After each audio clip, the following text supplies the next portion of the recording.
पैसा आप कमाएं, मेहनत करें, रिज़्क़ हलाल कमाएं।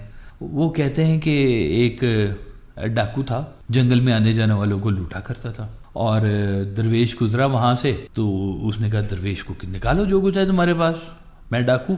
उन्होंने कहा मैं दे देता हूँ, ये ले लो, लेकिन तुम ये क्यों कर रहे हो? उन्होंने कहा मैं अपने घर वालों का पेट पालता हूँ इससे।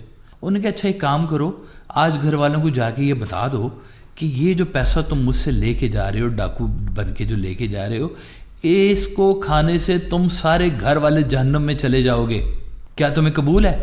वो घर गया, जाके उसने कहा जी पैसा मैं लेके आया हूँ, लेकिन ये पैसा खाने से हम सारे जहन्नुम में चले जाएंगे, तो क्या तुम मेरे साथ चलोगे?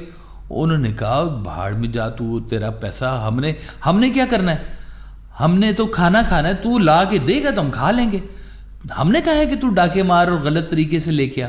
तो कल को ये बात औलाद आपकी खड़े होके वहीं रोज़े महशर पे ये बात कह देगी कि हमने कहा था कि रिश्वत के पैसे लेके आ और हमें तू पाल।